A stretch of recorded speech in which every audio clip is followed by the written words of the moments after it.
Buenas tardes a todos, bienvenidos a nuestro estudio del libro La Deidad, el Cosmos y el Hombre. Hoy comenzamos el capítulo número 2 que se llama Alcance y estructura de la ciencia. El campo de la ciencia esotérica es tan vasto como la vida misma, ya que abarca a toda la naturaleza, visible e invisible. Sin embargo, lo más uno avanza en su estudio, lo más uno reconoce que este ilimitado esquema de las cosas, aunque no tiene ni comienzo concebible ni final imaginable, es un ordenado todo integrado, en el cual cada parte está íntimamente relacionada con toda otra parte. Puede ser comparada a una rueda en la cual el eje, los rayos y el aro, aunque distintos en forma y función, son partes inseparables de un todo. De lo anterior se desprende que el estudiante puede comenzar su exploración desde cualquier punto que quiera elegir, dado que tarde o temprano llegará a todo rincón del campo. Entonces, aquí nos está diciendo el texto que todo lo objetivo tiene principio y fin, o sea, la manifestación, pero lo subjetivo, como dice también, no tiene ni principio ni tiene fin, sino un eterno devenir. Porque existen realidades que no percibimos porque solo tenemos activos los sentidos para el plano físico, pero que nosotros no los veamos o que los ignoremos no significa que no exista. Para que algo exista en el plano de la manifestación, en lo físico, primero debió ser ideado en los planos sutiles, en los planos subjetivos. Así que todo está integrado, interconectado. Lo físico junto con lo metafísico. Y cuando nos habla de la metáfora aquí de la rueda, el eje y los rayos, podríamos interpretarlo como que ese eje es la unidad, es la causa, el germen. Los rayos, según mi interpretación, pueden ser las leyes universales, llámese karma, reencarnación, la evolución, etc. O los seres y los planos de existencia, que cada uno está conectado a ese eje. Y el aro general podría ser el mundo manifestado. Y la última parte del párrafo, donde dice que el estudiante puede comenzar su exploración desde cualquier punto de vista, pues nos da a entender que no hay un camino equivocado para buscar la verdad. Mientras, por supuesto, que ese camino muestre conocimiento que sea empleado con virtudes. Porque si es un camino que va en contra de las virtudes, pues por allí no es la cosa. Por ahí no es donde debemos ir para nuestro desarrollo de conciencia. Uno de repente puede empezar estudiando la ley de los ciclos o puede empezar estudiando la evolución, el karma, etcétera, y siempre vas a aprender algo y todos esos conocimientos te van a llevar poco a poco hacia la unidad. Poco a poco me refiero a muchas vidas, muchas encarnaciones y por supuesto mucho esfuerzo.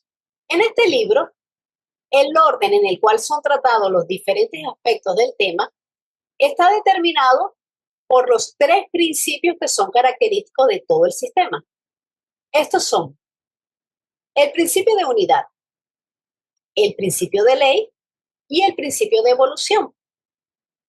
El contenido de los capítulos en los que los temas son estudiados con mayor detalle se presenta resumida en las secciones numeradas a continuación.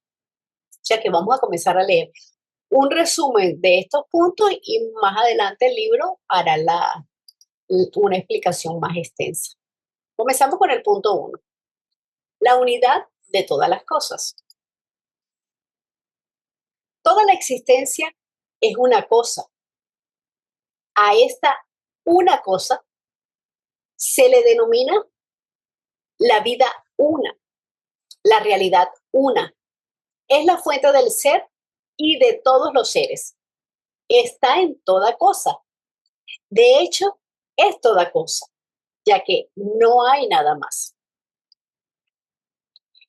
Y nos da una cita de la clave de la teosofía, que dice: la raíz de toda la naturaleza objetiva y subjetiva, y todo lo demás en el universo, visible e invisible, es, fue y siempre será una esencia absoluta de la cual todo proviene y a la cual todo retorna. En todo estudio subsecuente, nunca debe perderse de vista este hecho fundamental. Todas las formas que vienen al ser, desde los átomos hasta el hombre, están animadas por la misma vida. Las formas se desintegran, la vida permanece. Nosotros, seres humanos, somos uno con ella. Nuestra vida es esa vida en mayúscula. Entonces, en teosofía, el concepto de la vida una es fundamental y representa la creencia de una realidad que es subyacente y que es unificadora y que además interconecta absolutamente todo en el universo. No es simplemente una idea abstracta, sino mucho más que esa idea abstracta. Es el principio vivo, el principio omnipresente que da origen, que sostiene y que además anima absolutamente a toda la existencia en todo el universo. Esa vida una es la realidad suprema, es única, es eterna, es infinita, es incognoscible. Es decir, que es la fuente de todo ser, la causa sin causa, podríamos llamarlo el uno. O sea que está en todos los seres y en toda cosa, como nos dice el texto. Es la raíz de toda la naturaleza, como nos dice aquí, subjetiva y objetiva, de lo que es, de lo que fue y de lo que siempre será. Entonces, la vida una, cuando está manifestada, está presente ya la dualidad, es decir, el espíritu y la materia, siendo el espíritu activo y positivo y la materia pasiva y negativa. A nivel físico, podríamos decir energía-materia. La materia o la forma es el vehículo que le da la expresión a esa vida una. A pesar de la aparente diversidad y de la aparente multiplicidad de la forma, existe una sola fuente de vida y conciencia, porque todo lo que existe, desde la galaxia más grande hasta la partícula subatómica más chiquitica, es una manifestación de esta única realidad. En esencia, no hay separación real entre todas las cosas. Solamente son diferentes grados de manifestación de esa misma energía divina. Entonces, para nosotros también en teosofía, la vida una está manifestada por la mónada, que es la parte inmortal del ser humano y que se va manifestando en los reinos inferiores y progresa gradualmente a través de ello hasta el hombre y eventualmente al superhombre y infinito, porque la evolución no tiene tope ni fin. Entonces, a medida que ese rayo de la mónada pasa por los 7 planos, se va descomponiendo en cada plano en miles de millones de rayos hasta llegar al mundo de la forma. Y cada rayo va penetrando en una inteligencia a su propio plano y a su propia materia. Salomón, adelante. Sí, claro. Oye, ¿por qué se dice que el espíritu es positivo y activo y la materia es pasiva y negativa? Bueno, el espíritu activo es porque él es el que da la vida. Y la materia es pasiva porque ella es la que está recibiendo. La materia es el vehículo. Bueno, la materia es el vehículo del espíritu. Entonces, para que haya una dualidad, uno tiene que ser positivo y uno negativo, para que haya un enlace. Si son como la misma polaridad, no va a haber un enlace. Claro. Oye, Caro, con respecto a la unidad, somos nosotros los seres humanos los que no entendemos la unidad, ¿verdad? Más bien los que la negamos y hacemos separatividad entre personas y animales, entre personas y vegetales, entre personas y minerales, etcétera, ¿no? Somos nosotros los que no entendemos esa unidad, ¿verdad? Sí, en el momento en que nosotros alcancemos la iluminación, o sea, tengamos una conexión directa con Buddy, vamos a ver las cosas desde otro punto de vista. Pero para nosotros, en nuestro estado mental, entender la unidad es muy difícil, porque nosotros tenemos la personalidad que sobresale y es la que se siente única y separada de todos los demás. Entonces a nosotros nos cuesta muchísimo trabajo entender que Salomón y Carolina son la misma cosa, porque tienen en esencia lo mismo. Salomón y Carolina junto con el animal, la planta, etcétera, porque todos somos una unidad. Todo está diversificado.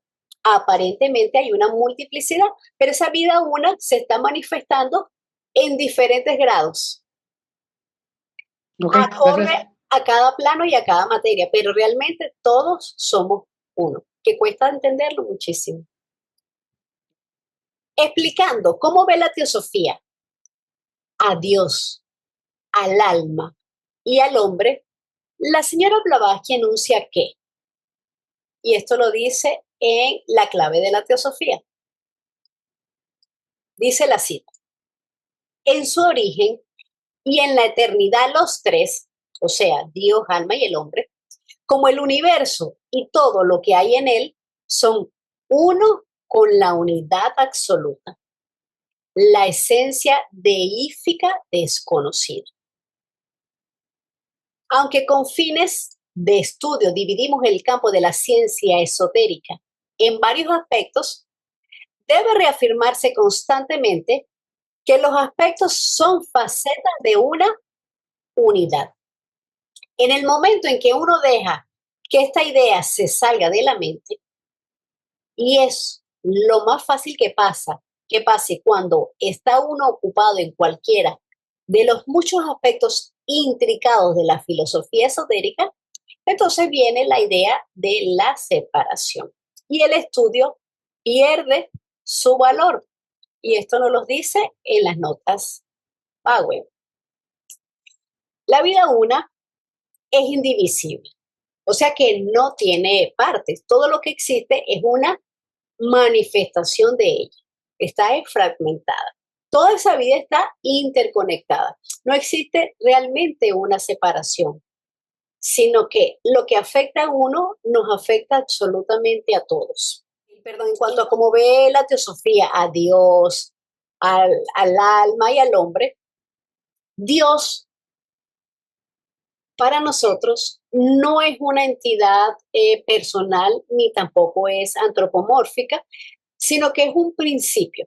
Es un principio que es eterno, que es omnipresente, que es incomprensible para la inteligencia humana. Para nuestros estados mentales, pues es difícil entenderlo. Podríamos denominarlo ley y con eso podemos darnos una idea de más o menos qué es lo que significa, implica y constituye a eso que llaman Dios. Porque esa palabra se nos dice que fue inventada para denominar la causa desconocida de aquellos efectos que el hombre no comprende. En cuanto al alma, aquí estamos hablando del alma universal, que también es el anima mundi, alaya, es ese principio viviente, animador y consciente del universo, que es la conciencia que le da sentido a todas las cosas. Es de donde emanan todas las almas individuales, de esta alma universal emanan todas las almas universales. Y por supuesto que el hombre, pues nosotros somos unos seres en evolución, somos seres complejos, con una parte divina y con una parte material, y cuyo propósito es el retorno consciente a nuestro origen divino a través de un proceso de desarrollo espiritual continuo, que es ilimitado y que, como hemos comentado desde un principio, no tiene fin. ¿Ley es igual a Dios? Sí. El principio de ley sería el principio de Dios. Dios podríamos denominarlo ley. ¿Cuál ley? Todas. Ah, bueno. Okay, todas. Gracias. Es porque está implícita en todas. La ley sería realmente todas las leyes en todo caso. Exacto, en todo caso, incluyendo todo. la del karma, Sí. ciclicidad, periodicidad, todas Que las nos leyes. dicen que hay una ley única, que es la ley de karma, que es por la que todo existe. Pero también nos dice la voz del silencio que la única ley es la compasión. Por supuesto, la ley incluye todas las otras leyes. Y a eso es lo que deberíamos denominar Dios. Gracias, Caro. Con gusto. Arturo, adelante. Sí, ahorita, Carolina, que te escucho sobre el amor, luego yo me he preguntado si en Pralaya permanece la duración, el espacio, y no sé si el amor. En Pralaya, todos volvemos a la unidad. Es un estado de descanso, pero latente. O sea que nada desaparece, sino que todo lo que estaba fragmentado regresa. Entonces ahí está el amor, no como nosotros lo vemos, sino la idea más iluminante, la perfección de lo que podría ser el amor, la belleza. Entonces todo ahí está condensado. O sea, que ahí está todo. Pralayas es ese reposo, Sí. esa asimilación para resurgir nuevamente. Pero ahí está todo, no es que desapareció, no, ahí está, compacto. Y Pralaya podría tener un símil con Devachan, porque también en Devachan todo es angelical, nada más que regresamos a la siguiente vida de Bachán. ¿Habrá alguna similitud en pequeñito de Bachán y algo completamente cósmico que es el Pralaya? Exacto, así lo podemos ir viendo en correspondencia con lo que nosotros vivimos. De hecho, vamos a empezar con uno más chiquitico. Cuando nosotros nos vamos a dormir es un pralaya. Exacto. Es un descanso. Y Sí. mañana volvemos a ser los mismos que fuimos hoy, nuestro mismo estado mental. Cuando desencarnamos, que pasamos a ese Devachan, también es un pequeño pralaya de una encarnación. Lo que pasa es que el pralaya en el Devachan es el que nosotros mismos nos hemos creado con los pensamientos que formamos cuando estábamos encarnados. Hay pralayas menores, pralayas mayores. Al que estábamos refiriéndonos ahorita es el Mahapralaya, cuando se recoge todo en el universo, pero también hay un pralaya cuando terminamos una raza. A lo que terminamos estas quintas subrazas, a lo que terminemos la subraza, hay un pralaya, a lo que terminemos la raza, a lo que terminemos la cuarta ronda, a lo que terminemos la cadena planetaria, hay muchos tipos de pralaya y todos realmente son descansos. Sí, gracias, Caro. Oye, pues con la pregunta que hizo Arturo, me quedó la duda de si en un pralaya se recoge todo lo que hubo en material, materia, actos buenos, negativos, positivos, etcétera, o solo entra en pralaya lo positivo, lo espiritual. Ok, depende del pralaya al que estamos hablando, ¿verdad? Porque el pralaya todo está en pasividad, podríamos decirlo de esa manera. O sea que todo está inmanifestado. Pero según el tipo de pralaya, podemos ver, cuando estamos hablando del pralaya al que se está refiriendo el texto, el Mahapralaya, ahí no hay maldad. Recordemos que la maldad existe en la mente humana, en el hombre. Ahí es cuando existe la maldad. En los otros planos, donde ya no está el hombre, existe una dualidad, una fuerza que es positiva y una fuerza negativa. Pero esa fuerza negativa no implica que sea desarmonioso, sino que siempre me ponen el ejemplo de la fuerza centrífuga y centrífuga, porque las dos se necesitan para poder existir el universo. Todo lo que nosotros hemos hecho queda sino en nuestra mónada, porque entonces cuando venga el próximo Manvantara, si Salomón quedó en el reino humano, en el cuarto nivel, Salomón va a regresar al reino humano haciendo las recapitulaciones en los otros reinos, etcétera, etcétera. Cuando llegue al reino humano, al cuarto nivel, ahí se estaciona y ahí quedó, con todo su karma que trae.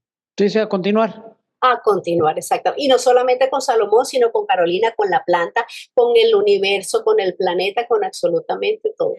Hablando sobre el pralaya, por ejemplo, se dice en el Mahapralaya, que es el el grande, en el que todo ya desaparece, aunque entre comillas, ¿no? Eso de desaparecer, porque es que en los pralayas todo queda en stand-by, o sea, parado.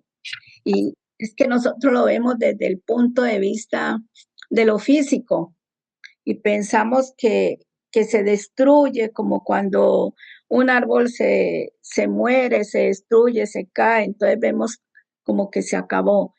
Pero en los pralayas lo que ocurre es que todo lo que se trabajó en el Manvantara pasa a pralaya.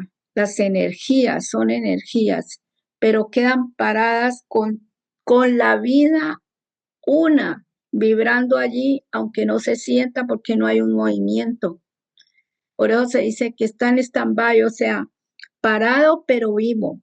Por eso están los días de Brahma, que viene siendo también cuando nosotros estamos despiertos, digamos, estamos en el día de Brahma. Y cuando dormimos, estamos en la noche de Brahma. Descansamos, pero nosotros nos dormimos, no tenemos conciencia, pero todo nuestro cuerpo está completamente vivo. Seguimos respirando y todo, y los sueños, y soñamos y todo lo demás. Entonces también hay que tener en cuenta que siempre hay la ley de correspondencia, por ejemplo, en el hermetismo, como es arriba, es abajo. Lo que se dio en ese Manvantara se tendrá que hacer en el otro Manvantara de Pralaya, pasar a un nuevo nacimiento o reencarnación para otro Manvantara. Pero no todo lo que hicimos en este Manvantara pasará al otro con ideas nuevas. Como dicen los maestros, hay ideas innatas que hay que hacerlas en ese nuevo Manvantara. O sea, experiencias nuevas para todos los seres, porque ya no serán personas, ya no es ni Carolina, ni Salomón, ni Daniel, ni Ángela. No seremos eso, seremos seres que ya hemos evolucionado y hemos alcanzado a otro Manvantara. Y quizá muchos irán a hacer logos porque hay un estado de conciencia más elevado de otros y pueden escoger hacia qué niveles van y qué cosas van a hacer en un nuevo Manvantara. Acordémonos que los maestros dijeron que hay muchos sistemas y muchos Manvantaras anteriores incontables, porque el universo, el espacio no tiene ni principio ni fin. Nadie sabe dónde empezó ni dónde va a terminar, entre comillas, terminar. Eso es la contribución mía. Gracias. Gracias, Ángela. Si trajiste una palabra a colación súper importante, aniquilación. Es importante que el pralaya no es aniquilación, sino como perfectamente nos dijiste, que la vida palpita, está en un estado latente. Referido a la pregunta que hizo Arturo, si podíamos ver una comparación entre un pralaya y el de Bachán. Entendiendo al pralaya, ¿verdad? Desde el punto de vista como un estado entre un ciclo y otro, ¿verdad?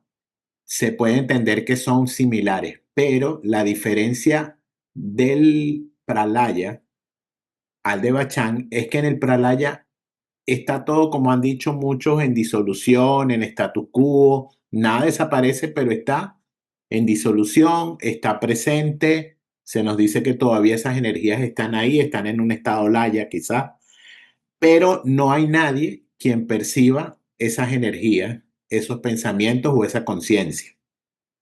Es la diferencia con el de Bachán, porque en el de Bachán está el ego reencarnante, que es el que está viviendo las experiencias que ganó en la encarnación que acaba de terminar. Entonces hay que verlo. A veces hablamos de que ese es una etapa entre un ciclo y otro, es un pralaya, pero hay que verlo que hay diferentes tipos de pralaya y no se pueden tomar todos por igual.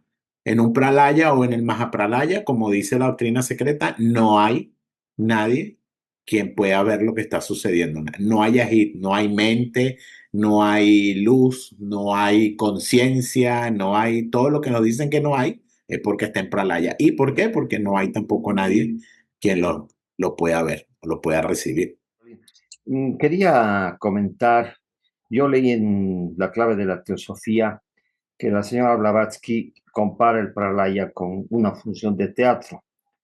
O sea, se cierran las cortinas cuando ha terminado el acto de una obra teatral o de una ópera. Ese momento es el Pralaya, o sea, ha terminado ese acto, esa representación que estaban haciendo los personajes. Y efectivamente, bueno, los que no están percibiendo nada de lo que ocurre es porque han entrado, si es que les tocaba el nirvana. Los demás están en un estado laya. Pero las jerarquías superiores continúan trabajando. Y el símil es que en el teatro, los encargados del teatro están cambiando los decorados, están poniendo otro escenario para el siguiente acto. Entonces cambia completamente el aspecto del escenario que había en el acto anterior al siguiente. Y esto es la espiral evolutiva ascendente, porque eso es lo que ocurre después de un pralaya. Entonces se abren las cortinas, ha cambiado el escenario, cambia la música, cambian los trajes de los actores y comienza un nuevo Manvantara, o sea, un nuevo acto de la ópera o del teatro. Y yo lo entiendo así, como lo explica la señora Blavatsky en La clave de la teosofía. Como decíamos, el pralaya, pues un periodo cíclico de disolución, de unión, de reposo del universo manifestado, y tiene diferentes escalas. Sobre el de Bachán es individual porque es el actor, el ego es el actor. Hoy me pongo el traje de Carolina, pero quizás en la próxima me voy a poner el traje de Luis y después de María, etcétera, etcétera. Recordando también que el nirvana es un estado de conciencia expandida, de unidad junto con el todo, donde la individualidad tal como la conocemos, así en el plano físico, se disuelve, se impregna en esa alma universal. Y el nirvana individual como para cada uno es cuando llega el momento de la liberación. Y también existe, por supuesto, el nirvana cósmico, que es ese pralaya cósmico que hemos comentado. Punto 2, los orígenes. El universo y todo lo que está en él están sujetos a un eterno proceso descrito como los días y las noches, alternándose los periodos de actividad y de descanso. De acuerdo a la enseñanza oculta, no hay creación, en el sentido de algo que se ha hecho a partir de nada. En verdad, no hay nada nuevo bajo el sol. Y nos dice en La clave de la teosofía, Blavatsky, nosotros no creemos en ninguna creación, sino en las apariciones periódicas y consecutivas del universo desde el plano del ser subjetivo al objetivo, a intervalos regulares de tiempo que cubren periodos de inmensa duración. Por lo tanto, no hay nada que pueda ser llamado propiamente un comienzo, porque a lo que comúnmente se le llama creación es solamente el resurgimiento periódico de cosas, ya sean formas o entidades que ya existían. Con la llegada de la noche, todo parece desaparecer, disuelto en una oscuridad uniforme. Cuando sale el sol, todas las cosas reaparecen una vez más, temporalmente, tal como su desaparición había sido temporal.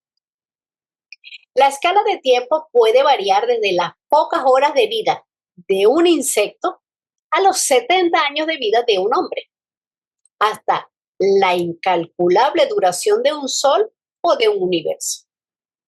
Sin embargo, ya sea que los periodos sean cortos o largos, la alternancia sigue siendo una manifestación de la ley universal de periodicidad. Entonces, en teosofía nos ofrecen una visión del origen y la evolución del universo que es radicalmente diferente de las concepciones creacionistas, que son las religiosas o las tradicionales, y también difiere de las teorías científicas puramente materialistas. Esta visión se basa en una cosmología cíclica y emanacionista. emanacionista, o sea, de emanación. O sea, en lugar de una creación de la nada, sino más bien es una emanación. No hay creación, sino preexistencia. Todo, absolutamente todo en el universo es increado, eterno, pero con una naturaleza periódica, todo esto a la misma vez. Todo es eterno y periódico a la vez. Como nosotros tenemos una parte eterna y periódica juntas, todo en el universo. Y esto siempre ha existido y siempre existirá. Entonces, el universo es eterno y periódico a la vez y se estudia en sus dos aspectos. En el eterno y en el periódico. Es como una línea continua y esa línea no tiene ni principio ni fin. En Pralaya todo está en pasividad. ¿Pero qué? Pero tiene la raíz de todo, como estábamos comentando anteriormente. Tiene el germen de todo, está inmanifestado. Cuando comienza el Manvantara o la manifestación, esa raíz, esa causa, ese germen tiene el poder o el impulso de hacer que emerja el universo.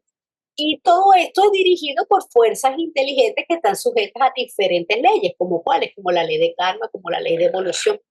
Entonces, todo esto es un eterno devenir. Existen ciclos de actividad o manvantara y ciclos de reposo y de asimilación o pralaya. ¿Para qué? Para comenzar nuevamente todo el proceso. Un nuevo universo, un nuevo planeta, un nuevo cuerpo, etcétera. Pero todo ¿qué? Resultado de su predecesor. En una evolución en espiral, que va así. Cada manvantara se va construyendo, por decirlo de alguna manera, como nos comentaba Ángela, sobre sus logros y las experiencias que ya vivió. Eso es lo que nos estaba diciendo Ángela. Entonces, el próximo manvantara vamos a ser mejores, todos y todos. ¿Por qué? Porque ya tenemos un impulso más, un avance más, un escaloncito más, ¿verdad? Cada manvantara va a llevar un mayor nivel de complejidad, un mayor nivel de conciencia y quizás un nivel mayor de perfección en los ciclos subsiguientes, aunque la perfección no existe, porque como no hay tope en la evolución, pues siempre podemos perfeccionar, siempre podemos mejorar. Y todo esto está descrito perfectamente en la segunda proposición de la doctrina secreta, que es la ley de periodicidad o la ley de ciclicidad universal, o sea, que es el ir y el devenir de los universos, donde no hay un principio, donde no hay un fin posible, sino que es un eterno devenir. Eso es de una manera cíclica. Así que hay una sucesión eterna e infinita de mundos que se despliegan y se repliegan. En Manvantara se despliegan y se repliegan en Pralaya. Entonces, hay inicios y finales dentro de un ciclo. Porque por lo menos la quinta subraza raíz tiene un principio, pero tiene un fin. Esos ciclos, todo lo que es manifestado, tiene principio y final. Pero lo eterno no tiene ni principio ni fin. Entonces, así es como funciona el universo, como un todo, como un uno. Que es uno en Pralaya, todo se recoge, todo vuelve a esa unidad. Y como un todo, cuando está en Manvantara, que se dispersa, se fragmenta. Aparentemente. Es Salomón, adelante. Pero sí se les puede llamar a los Dian Chohans creadores o no. Ellos son constructores. Ellos están construyendo, contemplando las ideas, construyen el universo y todo lo que va ahí. Pero recordemos que como Dian Chohan y como cualquier jerarquía, tienen infinidad de niveles en conciencia y en inteligencia. Entonces habrá Dian Chohanes que sí son constructores y quizás hay otros Dian Chohan que son más como guías. Ahí, ellas son como huéspedes colectivas, ¿verdad? De seres espirituales que son vehículos para la manifestación. Así que yo entiendo que sí son constructores, porque son esas fuerzas inteligentes que dan y establecen todo el análisis. Ahí para la teosofía no existe no existe creación, aunque Blavatsky utiliza la palabra, por ahí se le cuela de vez en cuando, pero ella misma repite que no hay creación, hay manifestación, no hay nada creado, ya todo O sea, existe. no son creadores, ¿verdad? Constructores como lo dijo Carlos. Ok, gracias. Lo usamos en teosofía como constructores porque acuérdense que para la teosofía no hay nada creado, ya todo existe, o sea, nadie va a crear nada. Todo está creado, por eso se manifiesta. Sí, yo concuerdo con lo que dijo Daniel. Los Diane Johans vienen a ser constructores, arquitectos, cosmocratores en el sentido de que nos dan el escenario para nuestra evolución. Pero, como dijiste, no hay nada nuevo bajo el sol. O sea, todas las condiciones, las situaciones, todo lo que va a surgir en la próxima manifestación, en el próximo Mamantara, ya está dado. O sea, en el Akasha Tatra está grabado todo lo que ha sucedido en universos anteriores, en Mamantaras anteriores. Entonces, simplemente en cierta forma, va a repetirse condiciones. Van a haber condiciones nuevas que no conocemos, que se van a dar en su debido momento, en el punto evolutivo que corresponda, pero todo ya está dado, porque no tiene un principio concebible ni un final imaginable. O sea, son situaciones que se están repitiendo. O sea, todo ya está dado, todas las condiciones, los eventos están ya ahí. Entonces, no estarían creando nada en realidad. Simplemente lo están volviendo a construir. Y bueno, no lo construyen en el sentido que nosotros entendemos que podrían ladrillo sobre ladrillo. La palabra Dayan viene de Dayana, ¿no? Que es meditación. En realidad es a través de su meditación que nos están dando este universo manifestado y por eso es Maya. Eso quería opinar. Gracias. Gracias. Oye, Hugo, con respecto a eso, ¿se podría decir que reaparece todo? De acuerdo a las condiciones, sí, todo ya está ahí. O sea, yo entiendo que en la luz astral ya está contenido todo lo que ya se desarrolló en evoluciones anteriores. Alguna mente sintoniza, de acuerdo a su desarrollo evolutivo, con algo. O sea, ha habido alguien que ha sintonizado con el teléfono, por ejemplo, entonces lo trae a la manifestación. Tiene el mérito, o sea, no lo está creando él porque ya estaba en la luz astral, pero tiene el mérito de que ha podido sintonizarlo. Pero ya está todo ahí. En teoría ya está todo ahí. Sí, en los manuscritos perdidos de la logia Blavatsky, que realmente era para el grupo esotérico, ella se le hizo una pregunta acerca del Sol y los planetas, como queriendo decir que si salieron, como decir, de repente o cómo fue, y ella dice que no, que nada sale de repente, que todo está allí, solo reaparecen y que por ejemplo, de lo que ha quedado de las disoluciones de los meteoritos y todo eso es que se usa el cosmos, lo que sea, para hacer como fabricar o que reaparezca un planeta de la siguiente manera en que va a ser primero incandescente, el fuego y toda la cosa, para poder que se vuelva, porque en la economía de la naturaleza no se pierde absolutamente nada, ni un átomo se deja perder. Ese mismo átomo que ya tuvo su periodo, reaparece en otro, ya con otra fuerza y con otro conocimiento diferente, que le toca otro trabajo. Entonces todo está allí ya, hasta el sol y todo lo demás estaba allí. Yo, claro, no recuerdo muy bien todo porque fue una pregunta, una respuesta muy larga, pero sí me recuerdo que ella dice que no, que ahí está y solo recibe, como decir, la fuerza motriz y la fuerza de vida para volver a pasar, como dijo Hugo, ¿no? Más o menos. Gracias. Pasamos al punto 3. La naturaleza sectenaria del cosmos y el hombre. Una de las claves esotéricas para el entendimiento de la vida es la analogía, tal como es dada en el axioma hermético. Así como es arriba, así es abajo. El universo es el macrocosmo, el gran todo ordenado, y el hombre es su reflejo en miniatura, el microcosmo. La experiencia de nosotros mismos nos muestra que como seres humanos funcionamos en una variedad de formas, en la acción física y en tales modos de conciencia como al pensar, sentir y soñar. La ciencia esotérica enseña que esos modos de conciencia ocurren en niveles diferentes, desde el sensorial u objetivo hasta el profundamente interior o subjetivo. Además, estos mismos niveles son un reflejo en lo individual de planos universales del ser.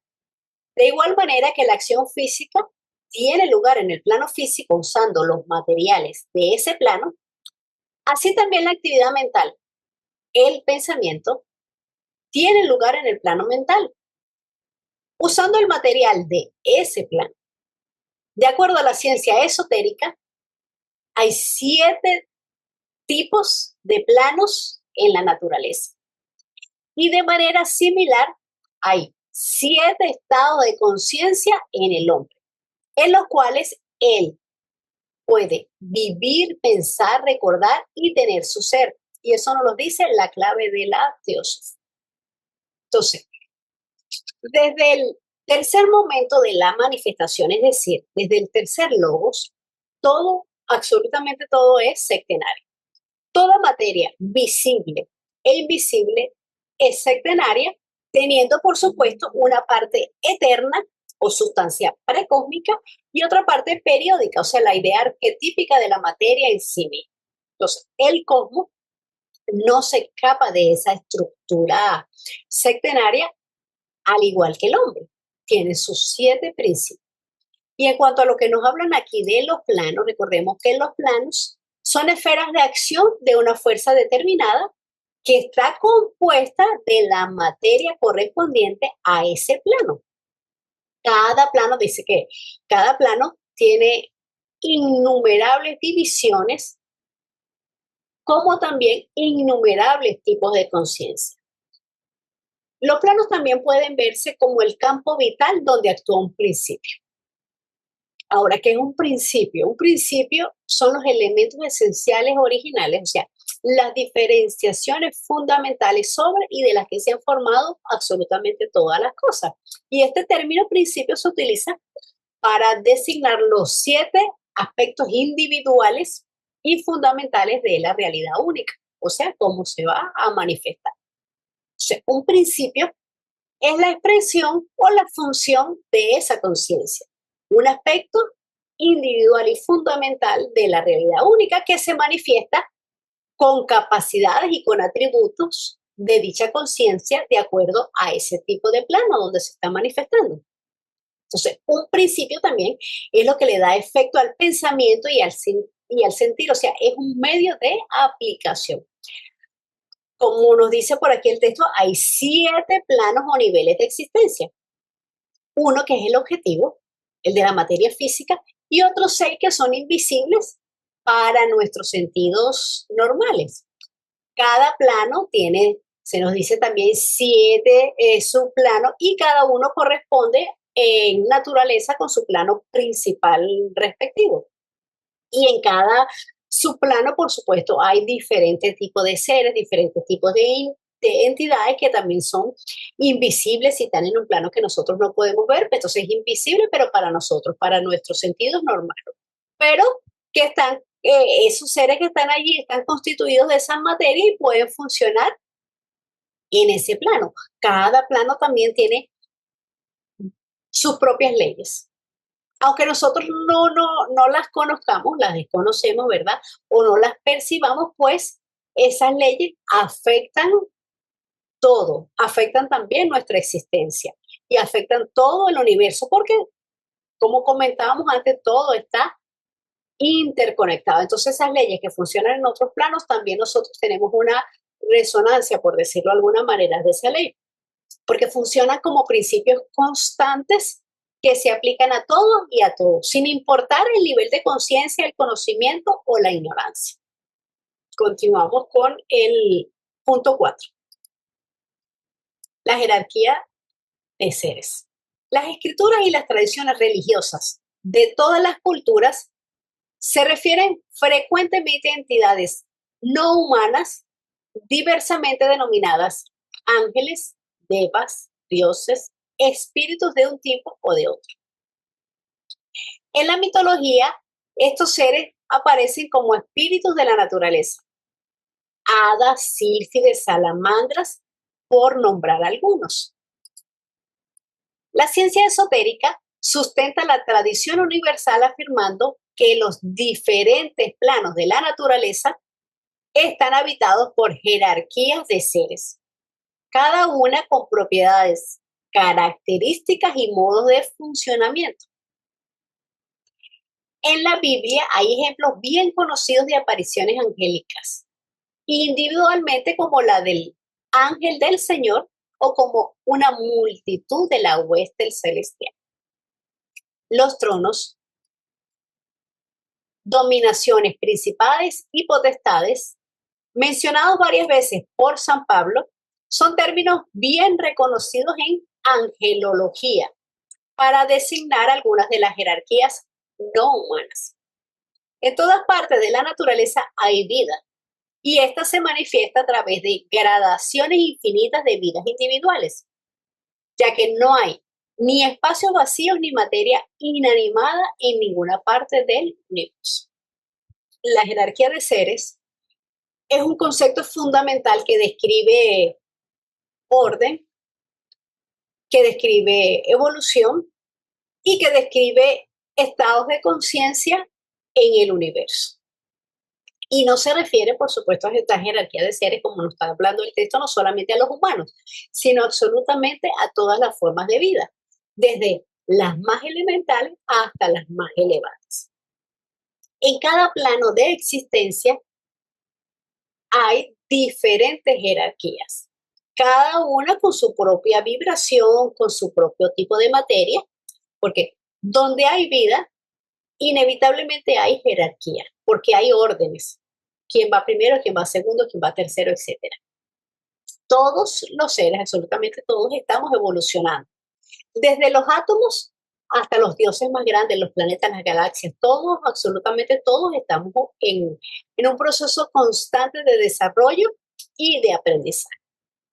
Y esta jerarquía no es estática, esta jerarquía es dinámica. Cada ser en su propio nivel contribuye a la evolución del conjunto. Los seres superiores, a través de su sabiduría, de su energía, actúan como guías, como inspiradores para aquellos que están, como nosotros, en unas etapas inferiores de evolución. Entonces, la idea es que la humanidad, a medida que vaya evolucionando, eventualmente ascender a niveles de conciencia que ahora ocupan los maestros de sabiduría, los adeptos, y ellos irán evolucionando y así vamos en escalas. Entonces, esta concepción de la jerarquía de seres enfatiza que también hay una interconexión de toda la vida y la creencia de que hay un plan evolutivo cósmico que impulsa absolutamente a todos los seres hacia una mayor conciencia y hacia una mayor unidad. ¿Con qué? Con lo divino. Esas jerarquías representan ¿qué?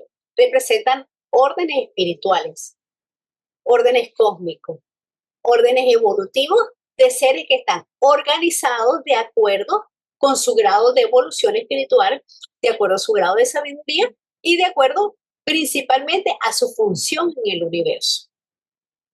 Porque todo en el universo, absolutamente todo, tiene una función, tiene una forma y tiene algo para lo que existe.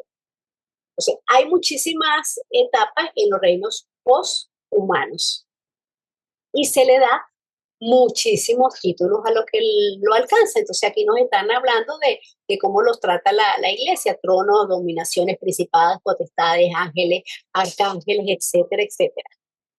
Pero todo en el cosmos está guiado, controlado y animado por seres casi interminables de jerarquías de seres que son conscientes, cada uno teniendo una misión que desempeñar, y los cuales, ya sea el nombre que le demos, cada tradición, cada cultura, cada religión le dará el nombre. Nosotros en Teosofía lo podríamos llamar adeptos, maestros, Pial Choham.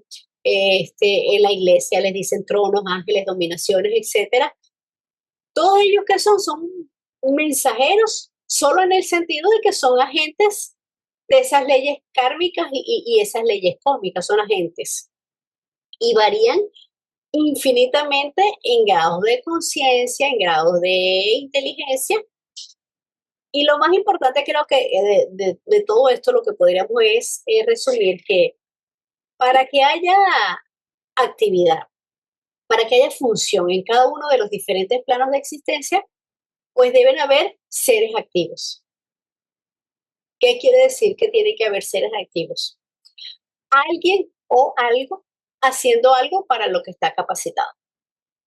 Oye, Caro, estas jerarquías trabajan para su propia evolución espiritual y de esa manera contribuyen con la evolución de todo lo que existe. Sí, ellas también trabajan para su propia evolución, pero los que son más avanzados dejan quizás de a un lado su propia evolución en pro de los que vienen por debajo de ellos. Por eso se les llaman también budas de compasión o seres que rechazan sus descansos, sus nirvanas, para seguir ayudándonos a nosotros. Pero por supuesto que siempre estamos todos evolucionando, porque existe, primero que nada, ese impulso monádico donde todo evoluciona. Luego también evoluciona la forma aquí en el plano físico, y existe la otra corriente que es la mental, que es la que es de nosotros, de nuestro propio esfuerzo. Entonces todos esos seres cósmicos, por supuesto que también están evolucionando. Recordemos que la evolución nunca para. Ok, gracias. Ellos también van a aspirar a un nivel mayor. Acuérdense que hay seres que son semi-inteligentes y otros que son poco menos que inteligentes, que son los elementales, los primeros reinos, ¿verdad? Se nos dice que ellos simplemente obedecen a las leyes. Y en el caso también de los muy elevados, también solamente obedecen a las leyes. Entonces, en el sentido de que ellos no lo podemos ver, de que esos seres tan avanzados o esos seres tan inferiores estén buscando su propia evolución. Simplemente la evolución misma, la vida misma, el flujo del Manvantara los va llevando a través de esa aspiración a evolucionar. Ellos no la tienen, simplemente porque no hay un ego, que es el caso del ser humano que sí trabaja o cuando tiene conciencia de su proceso evolutivo, trabaja en pro de ello. Pero los demás, los otros reinos inferiores o diferentes al reino humano, ellos van con el flujo de la naturaleza, obedecen a la ley. Adelante. Más que un comentario, es una pregunta. Comenzamos hablando en la reunión de esta noche sobre el uno, sobre ese eterno, sobre aquello que no tiene ni, como lo nombró Huguito, ni principio concebible ni final imaginable, ¿no? Y que somos aunque tenemos la ilusión de estar separados porque estamos haciendo una jornada de nuestras almas, pero en realidad estamos, esa es la pregunta, coexistiendo en este viaje hacia, digamos, en este viaje del alma hacia su autoconciencia. Quiero decir que estos niveles de los que habló, por ejemplo, Daniel, los más elementales hasta los más elevados que podemos imaginar, en realidad estamos coexistiendo, ¿no? Es un proceso que no va a terminar, porque no ha comenzado tampoco. Es eterno, ¿no ves? De movimiento eterno. Y eso me hace pensar como que hay una coexistencia de todos, de alguna manera, de diferentes momentos del recorrido del alma. No sé si me dejo entender. En todo caso, muchas gracias por escucharme. Gracias, Vilma. Pues sí, así también lo entiendo yo, porque hay sí, estamos eso, coexistiendo, porque hay una interconexión entre todo, porque a pesar de que hay una aparente diversidad y una aparente multiplicidad de formas, existe una sola conciencia y una sola fuente de vida. Entonces, todo lo que existe es una manifestación de esa única realidad. Entonces, en esencia, no hay una separación real entre todas las cosas, entre todos los humanos, todos los reinos, sino que son diferentes grados de manifestación de esa misma energía divina. Entonces, sí, todos estamos coexistiendo y cada ser o entidad que está más avanzado va alando, va ayudando a los reinos que tiene por debajo. Y la autoconciencia solamente nos llega en el momento en que es activada nuestra mente, cuando ya estamos individualizados. En ese momento es cuando ya tenemos autoconciencia. Mientras tanto, no existe. Gracias. Una preguntita más, Caro. Perdón, una cosita más. No sé si solamente es una cuestión de palabras. Tengo que reflexionar todavía muchísimo. Autoconciencia y autoconocimiento, que son diferentes. Mi opinión lo veo. Autoconocimiento es quién soy yo, qué hago. Y autoconciencia es cómo me veo yo ante todo lo que existe en el universo, cómo me concibo yo ante eso. Entonces, cuando yo soy autoconsciente, yo soy Carolina, soy un ser humano. Y desde allí comienza mi recorrido hacia mi desarrollo de mi estado mental para irlo superando más. Y el autoconocimiento quizás es como mi debilidad y mi fortaleza. Así lo entiendo yo. No sé si alguien más puede tener otro punto de vista o cómo entendería la diferencia entre autoconocimiento y autoconciencia. Gracias, Caro. Cuando empezamos a hablar de esto, Caro dijo que el universo o esta realidad una es eterna y periódica al mismo tiempo. Tenemos que tener cuidado cuando decimos que no tiene principio y no tiene fin. No tiene principio y no tiene fin considerándolo como eterno. Pero cuando lo consideramos periódico hay que entender que todo tiene un principio y un fin. Nuestra vida tiene un principio y un fin en este cuerpo físico. El sistema solar, el universo, tiene un principio y tiene un fin. Eso es lo que llamamos los ciclos. Por eso se dice, es eterno y es periódico al mismo tiempo. Tiene las dos alternancias o tiene los dos aspectos al mismo tiempo, pero tenemos que estar claro que existe un principio y un final para todo en su aspecto periódico cíclico. No podemos pensar que nuestro cuerpo es eterno o el sistema solar o el universo es eterno. No, tienen un principio y tienen un fin. Son eternos porque tienen ese aspecto de ser cíclicos, de ser periódicos. Nunca van a terminar y nunca comenzaron. Pero hay que verlo desde ese punto de vista. Eterno y periódico al mismo tiempo. Tiene las dos condiciones. Entonces, no podemos hablar de que todo no tiene un principio y un fin. Sí, todo tiene un principio y un fin en la manifestación. Gracias. Oye, Daniel, yo te quiero hacer una pregunta. ¿Se puede decir que es eterno de acuerdo con nuestro nivel humano o de plano es eterno porque es eterno? No, es eterno porque es eterno. Es un principio eterno.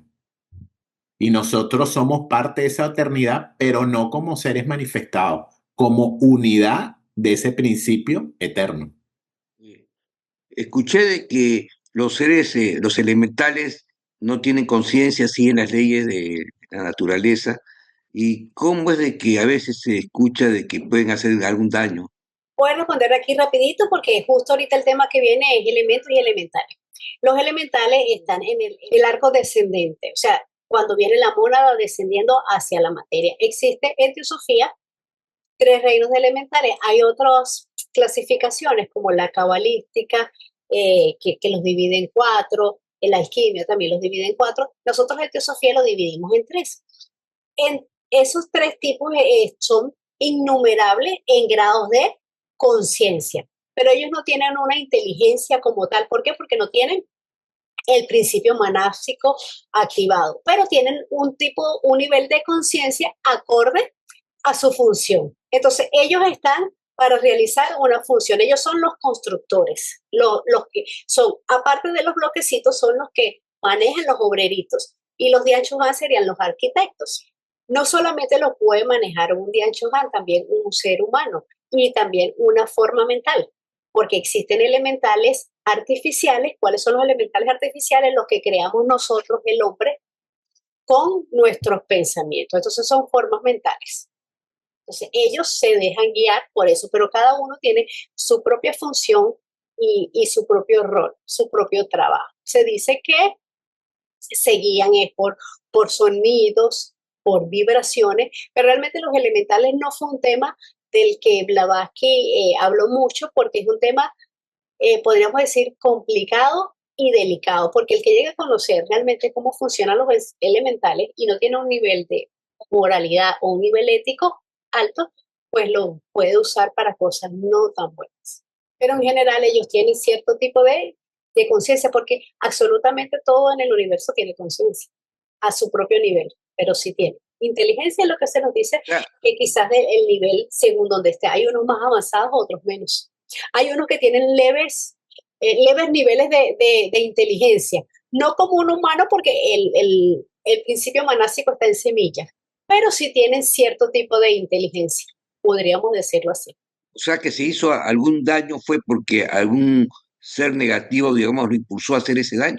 Exacto, ellos no, porque ellos no son ni buenos ni malos, ellos hay que verlos como energías, ellos son incipientes, ellos no son ni saben qué es bueno ni qué es malo, ellos tienen un trabajo, alguien los sacó de su trabajo y los mandó a hacer algo y ellos no saben distinguir si eso está en pro de la armonía o en pro de la desarmonía. No tienen ese nivel de inteligencia para distinguirlo. Simplemente les dieron una orden y ellos siguen la orden. Y acordémonos también que el reino elemental es menos que el reino mineral. Entonces, la jerarquía de ellos es muy, muy baja. Y como dice Caro, son seres que no actúan solos. Siempre van a ser dirigidos por otra entidad que esté por encima de ellos. Porque son el reino el más inferior de los 10 reinos de esta cadena planetaria. Sí, muchas gracias. Yo me quedé un poquito atrás con lo que estabas diciendo, Vilma, ajá, con respecto a la autoconciencia y el autoconocimiento. Si tocamos la conciencia, es importante identificar lo que es el inconsciente. En lo que es la psicología clásica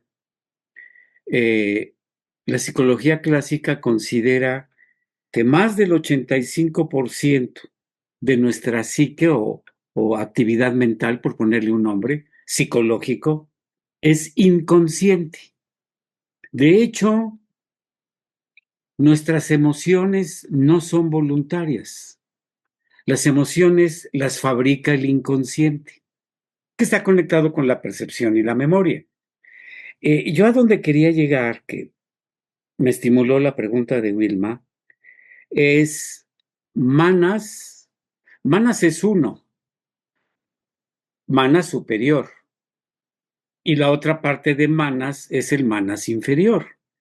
En ese sentido, yo diría como que Manas inferior lo podría vincular al autoconocimiento de esta vida que tengo aquí en mi personalidad. Y Manas superior, pues es la individualidad. Entonces, hablando de conciencia, en algún renglón habré leído que desde el punto de vista de teosofía, le llama subconsciente a nuestro inconsciente de esta vida y le llama inconsciente a nuestro inconsciente de todas las vidas. O sea que hay como un inconsciente mayúsculo y un subconsciente de cada vida. Creo yo que habría que pues investigarlo con más detalle, el fenómeno de nuestro inconsciente y cómo podría tener alguna relación con nuestro cuerpo astral, que es nuestro segundo cuerpo. Esto yo lo platico no porque yo lo esté dominando, sino porque cada comentario que ustedes dan a mí me entusiasma, me estimula, porque me alimento de sus comentarios. Es cuanto, Carolina. Gracias. Gracias, Arturo. Muy, muy interesante también tu punto de vista y tu comentario. Ahí tienes, Vilma, otro punto de vista de lo que es el autoconocimiento y la autoconciencia. Vamos con el quinto punto. Elementos y elementales. Estos son ejemplos de la estructura jerárquica del cosmos. En la ciencia esotérica, los elementos son 7. Los 4 conocidos de tierra, aire, fuego y agua, a los cuales agrega un éter, éter con H, semimaterial, que aún es invisible para nosotros, y otros 2 que aún están absolutamente más allá de los límites de la percepción humana. Esto nos lo dice la doctrina secreta. Sin embargo, debe siempre recordarse que todos estos son aspectos del único elemento universal, el origen de toda la existencia objetiva. Y nos dice también en la doctrina secreta, el tomo 1, los 7 elementos con sus innumerables subelementos son simplemente modificaciones condicionadas y aspectos del uno y único elemento. En cuanto a el término elementos, no se refiere simplemente a los elementos químicos, porque a veces las personas nos desviamos y los llevamos a los elementos de la tabla periódica o los limitamos a estos 4 conocidos, tierra, aire, fuego y agua, sino que un elemento es el principio fundamental y un estado de la materia que subyace a toda la manifestación en el universo. Entonces, es una concepción más cercana a estos tipos de elementos clásicos son estas, el que nos está diciendo el texto de tierra, aire, agua, fuego, y el quinto, el éter. Pero eso conlleva una interpretación mucho más profunda, mucho más esotérica. Se nos dice por lo menos que la tierra simboliza, porque en una parte no podemos verlo tan literal y tan superficial. Yendo un poquitico más allá, tampoco es que es mucho, pero esotéricamente quizás la tierra simboliza la solidez, la estabilidad, la forma, la estructura, la materialización, y ese es el elemento que nos ancla la energía en esta existencia física, y además la tierra es la que materializa todas las ideas. En cuanto al agua, el agua representa la cohesión, la fluidez, es la adaptabilidad. También el agua implica factores nutritivos, o sea, en cuanto a nuestra nutrición, y está relacionado directamente con las emociones, con los sentimientos y por supuesto con la vida misma. El agua es el disolvente universal y el principio de la fertilidad. En cuanto al fuego, el fuego es la luz, es el calor, implica la transformación. Recordemos también que el calor es vida y es luz y es movimiento. Entonces el fuego es la energía, es la purificación y es el elemento que, además de consumir, transmuta. O sea que liberando la esencia de las cosas y se asocia con la voluntad divina, con la fuerza vital. El aire se asocia con el movimiento, con la ligereza, con la expansión, hasta con la dispersión. Pero el aire también permite la comunicación y la interconexión entre todos. Quinto elemento, el éter, es el elemento que hasta ahora nosotros conocemos como más sutil y como más omnipresente. El éter representa el espacio inmutable, la matriz universal en donde todo surge, donde de allí surgen todos los otros elementos, desde el quinto para abajo, sin mencionar los otros que están más arriba, ¿no? El éter se asocia con la conciencia pura, con el sonido, con la vibración. El éter no es quizás el vacío como nos lo dice la ciencia, sino que es un receptáculo, es el vehículo, es el que contiene y permea todo. Entonces ya sabemos que hay analogías o correspondencias entre el macrocosmos, o sea, el universo, y el microcosmos y el hombre. Entonces, así como el universo está compuesto por todos estos tipos de elementos fundamentales, el ser humano, nosotros el hombre, también tenemos una manifestación de ellos. Entonces, cada cuerpo, nuestro cuerpo está compuesto por todos estos elementos. Todos los contenemos y cada uno de estos elementos están también relacionados con los 7 principios o los cuerpos constitucionales del hombre y tienen una relación con cada elemento. Por lo menos podríamos decir, el cuerpo físico, Chula Sharira, ¿con qué estaría relacionado? Pues directamente relacionado con el elemento tierra. ¿Por qué? Porque son las necesidades corporales, las necesidades biológicas. El doble etérico, el doble astral, el cuerpo astral, Linga Sharira, y el tercer principio, prana, ¿con qué podríamos conectarlo? Pues tiene una fuerte conexión ¿con qué? Con el aire, con la vitalidad cósmica, pero también con el agua. El cuerpo cámico, el cuerpo de deseo, se asocia ¿con qué? Con el agua. ¿Por qué? Porque es la fluidez, son las emociones, los deseos.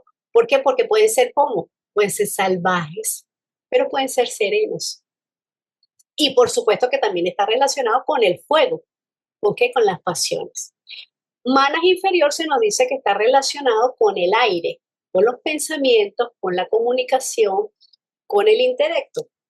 Ahora, los principios mentales superiores, en la tríada superior, Manas, Buddhi y Atman, se nos dice que se relacionan más con el éter y con las formas más sutiles de los otros elementos que están por arriba, que son la raíz de la manifestación, y por supuesto con un fuego que no es este fuego que nosotros conocemos, sino un fuego que es como energía y voluntad. Así que tenemos que ver a los elementos no como solamente como sustancias físicas inanimadas, veo fuego, veo agua, sino que ellos también implican estados de conciencia y niveles de vibración, y nosotros lo tenemos en el cuerpo, y por eso implican también esos estados de conciencia y vibración. Cada elemento, por supuesto, también tiene su propia inteligencia, porque en todo hay conciencia, en todo hay inteligencia, y tienen un gran papel de esquema en la evolución cósmica. La manifestación de la vida se da a través de los diferentes reinos, ¿verdad? El mineral, el vegetal, el animal, el humano, etc. Y es una expresión de esa interacción y de la combinación de esos elementos en grados cada vez más complejos y conscientes.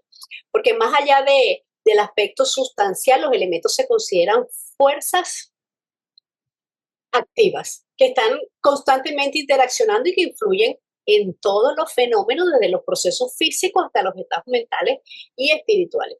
Y el equilibrio o el desequilibrio de estos elementos, tanto en el universo como en el individuo, tiene consecuencias importantes. Entonces, nosotros también estamos compuestos, tenemos fuego, se nos dice que fuego hay en el estómago, estamos compuestos por líquidos, por agua, que los líquidos simbolizarían el agua, por aire, todos esos elementos los tenemos nosotros. María Jesús, el éter, con mayúscula, es como eso, como la quinta esencia, lo mejor de toda energía posible. Y cuando nos hablan de un éter en minúscula, es el éter inferior, que podríamos quizás asociarlo con una subdivisión de la luz astral.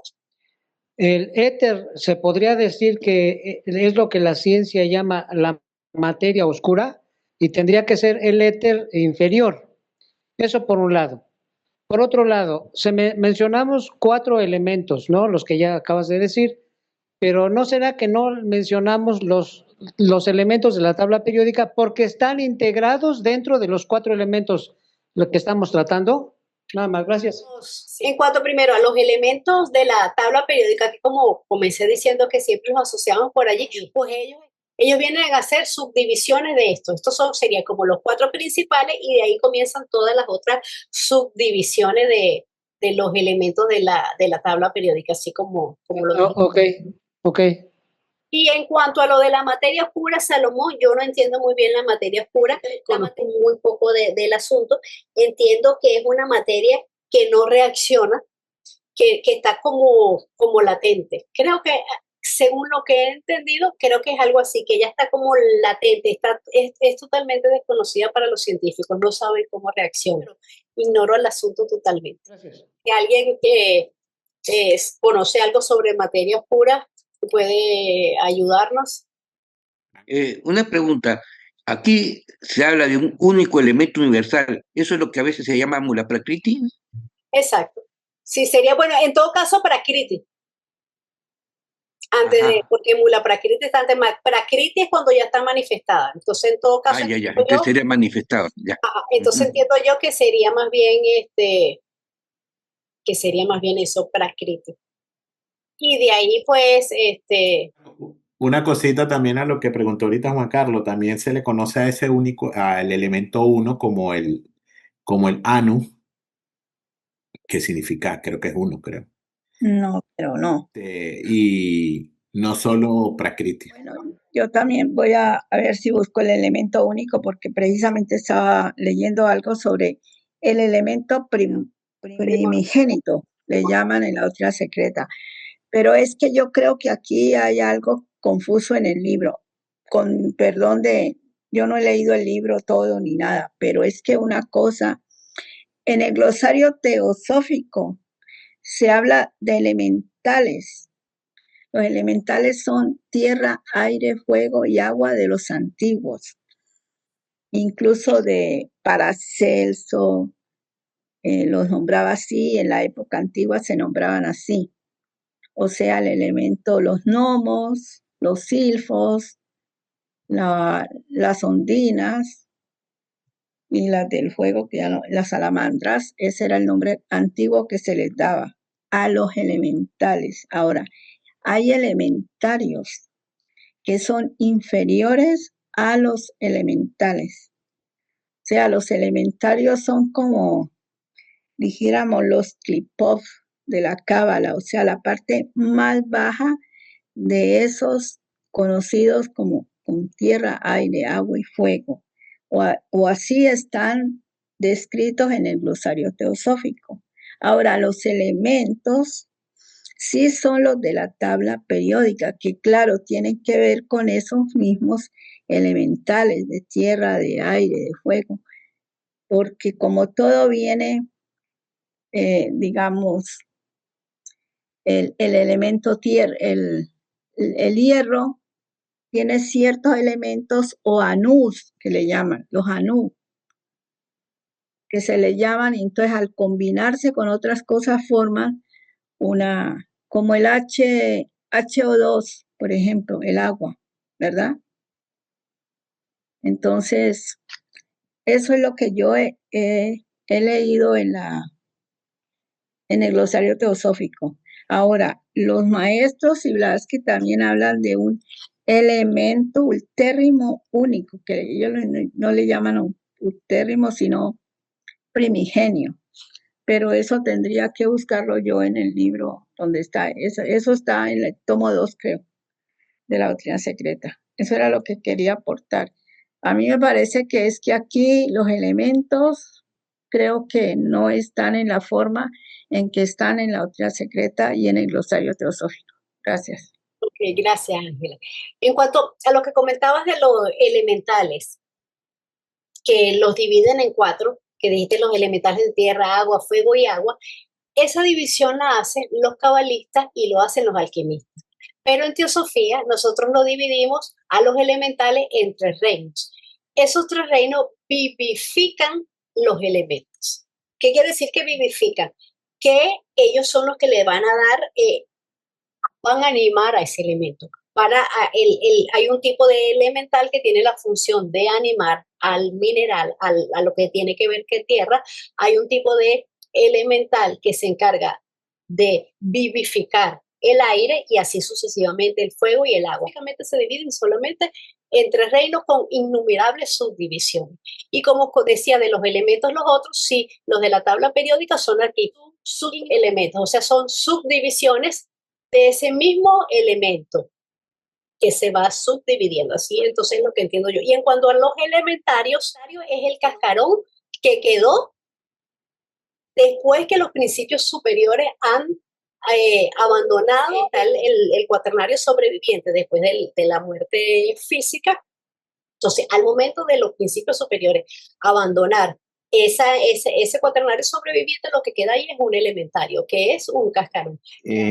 Quería comentar la pregunta de Juan Carlos. O sea, según yo lo entiendo, para el elemento único existe una separación de para Brahman, que es Mula Prakriti. Después de Mula Prakriti va a surgir Prakriti, que ya va a ser de la esencia de la materia condicionada y finita para la manifestación. Pero una propia emanación de para Brahman es Jiva, que es la vida, y en combinación con Prakriti se forma el Akasha. Y la Akasha es lo que va a dotar de vida a todo, porque absolutamente todo está vivo. O sea, toda la materia está viva. Las piedras, el planeta Tierra, todo está gozando de vida, porque la Akasha lo está impregnando. Entonces, en la materia una, según yo lo entendería, la materia primordial viene a ser el Akasha Tattva. Y de la Akasha Tattva es que van a surgir lo que se llaman los tanmatras, ¿no? O sea, el Vayu Tattva, Tejas Tattva, Apas Tattva, Prithvi Tattva, que se convertiría en nuestra realidad en el agua, el aire, el fuego, la tierra, etc. Y de estos, desde los tattvas propiamente, van a surgir otras modificaciones que nos van a dar los mahabhutas, que son el sentido del tacto para el aire, el sentido de la vista para el fuego, el sentido del gusto para el agua, el sentido del olfato para la tierra. O sea, ese sería el alcance del elemento uno. O sea, no solamente se refiere a la manifestación objetiva, sino a las facultades que tenemos, que tiene Purusha, o sea, los seres humanos. Gracias. Gracias, Hugo. Pues todo de ese elemento único se desprende los 7 elementos como básicos, que conocemos solamente 4, y luego nos vendrán los otros en la siguiente ronda, lo que se nos dice. Ahora sí hay que ver un poco más. Una cosita, claro, por aquí revisando un poquito, hay que revisarlo con más calma, porque siempre hablamos de elemento 1, pero no nos vamos, o sea, siempre leemos el elemento 1, pero nos quedamos siempre con que existe un elemento y de ahí surgen todos los demás. Pero ¿en qué plano o en qué momento de la manifestación cósmica y todos los procesos del resurgir del universo se encuentran? Miren, por aquí conseguí un pedacito, hay que revisarlo bien porque hay bastante material al respecto, pero dice que el elemento 1 es Suabhavat. Mula Prakriti, acuérdense que es la sustancia precósmica, que de la sustancia precósmica no sale nada.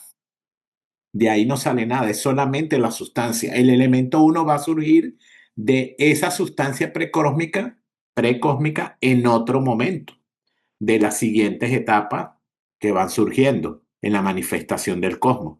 Fíjese, después por aquí me dice en otra parte, da un orden más o menos, pero bueno, le invito también a cada uno que haga su búsqueda porque hay mucho, como le digo, hay mucho material. Miren, aquí nos pone las estancias en estas citas. Blavatsky muestra 3 niveles del mismo principio.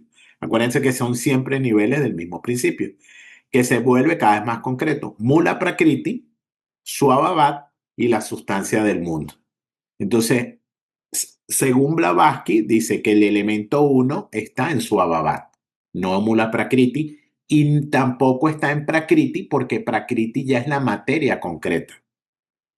Entonces está mucho más abajo. O sea, Prakriti es la materia ya diferenciada. Se puede decir que los átomos o los elementos de la tabla periódica son Prakriti. Entonces, por ahí va más o menos, pero les invito a que hagan también su búsqueda porque hay mucho material para aclararnos, porque siempre nos quedamos con el elemento 1. Fíjense que aquí el libro lo está diciendo también, solamente el elemento 1, pero no dice de dónde surge. Entonces, según Blavatsky, yo lo extraje ahorita rapidito así de Wikiteosofía para hacer la búsqueda un poquito más rápido y tratar de aclarar, pero viene por ahí. No es Mula Prakriti, pero tampoco es Akasha, pero tampoco es Prakriti. Ella dice que se genera en Suabhavat. Acuérdense que en Suabhavat está el padre-madre, ¿verdad? Que tejen la tela, que esa tela es Suabhavat, donde interviene Foja, que le va a dar forma a la materia. Entonces, de ahí parte el elemento 1. Ahí está el elemento 1. vamos a decirlo, de una manera simbólica y práctica de mis palabras, Suababat extrae de esa perdón, Fohat extrae esa materia de Suababat para formar todos los elementos. Los elementos ya diferenciados, manifestados en el plano pracrítico, porque ahí ya se convierten en prakriti. Entonces, el elemento 1 no está en prakriti, está por encima y ella dice que es Suababat. Gracias. Pero, como les digo, fue una búsqueda rápida, revisen un poquito más, pero por ahí es lo que pude sacar de lo que dice en Wikiteosofía las referencias de Blavatsky. Gracias, Karen. Gracias, Daniel. Tenemos tareas, Juan Carlos. Nos puso tareas, Juan Carlos. Sobabat es la tela del universo. O sea, es una tela en la que se está diferenciando la Prakriti, que tiene en un extremo el espíritu y en el otro extremo la materia. Y de ahí es que va a surgir Purusha y Prakriti. Ahora el desplazamiento, el procedimiento, no sé qué palabra usar, va a comenzar por el plano superior de Adi, Aditattva, Anupadaka-tattva, y luego viene recién el Akasha-tattva, que corresponde al plano de Atma, porque ese es el plano de la manifestación. Los planos divinos están fuera de nuestra comprensión y no están explicados, pero es desde el plano de Atma que se produce el despliegue de la Akasha-tattva para dar origen a los demás elementos. Puede que tal vez no sea el elemento 1, pero es el que da origen a los demás tattvas y a los demás elementos mahabhutas y tanmatras. Lo único que podría decir es que la seidad, o sea, aquello, como dice en el proemio, aquello que no se le puede poner nombre, no se le puede poner nada, en realidad no descansa, de ella misma emite en ese momento, emite de sí misma, emite lo que ella quiere crear en ese punto determinado del cosmos infinito. Entonces allí saldría el primer logos, pero no es que descanse, es que ella es la raíz de todo y da su energía, su vida, lo que sea, todo lo que le quieran poner, le podemos poner nosotros a ese primer logos. Y de allí parte el segundo y el segundo el tercero. Entonces, si te refieres a eso, es lo que te puedo decir. Porque vale, gracias, Ángela. Porque es que lo único que descansa, o sea, es periódico, es la manifestación. El manifestado no. Lo manifestado es lo único que es periódico, eterno, porque viene de esa seidad desconocida, de aquello, como lo nombran en el proemio, de aquello.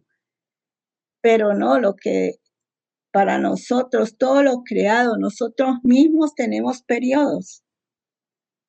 Somos eternos, pero periódicos, porque vamos pasando de un estado de conciencia a otro estado de conciencia. Dice, estos 7 elementos con sus innumerables subelementos son simplemente aspectos y modificaciones condicionales del solo y único elemento origen de todos ellos y en cuya raíz está la divinidad. Sí. Pero bueno, algo que nos quiere decir es que ese elemento 1 es la manifestación del todo. Es la raíz, es la raíz sin raíz. Claro. O sea, es la raíz sin raíz y de allí sale todo lo otro, los otros elementos, los elementarios, todo sale de Acuérdense que todo es uno, todo surge de uno. Todo surge de uno, como estaba explicando Ángela, todo está en ese primer logo manifestado en Pralaya. Y cuando llega el momento del tercer Pralaya, del tercer logo, viene toda esa manifestación de que estamos hablando. Fíjense que Suababat surge en el tercer logo. Antes no hay nada. Antes tenemos el primer logo inmanifestado, está en Pralaya.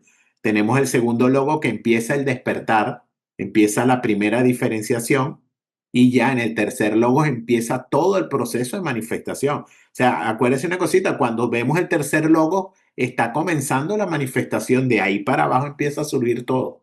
A veces pensamos que ya el tercer logo es la manifestación, no, el tercer logo o esa jerarquía que forma el tercer logo va a manifestar el universo. Entonces comienza todo ese proceso de manifestación. Porque antes todo está, como lo explicó Ángela, resumido en el uno, en esa divinidad, en la raíz sin raíz. En ese uno donde está el círculo en el punto, ahí está todo. Pero ¿está qué? En pralaya, sin manifestarse. Y bueno, gracias a todos por su participación, por sus preguntas, por su aporte, por su energía.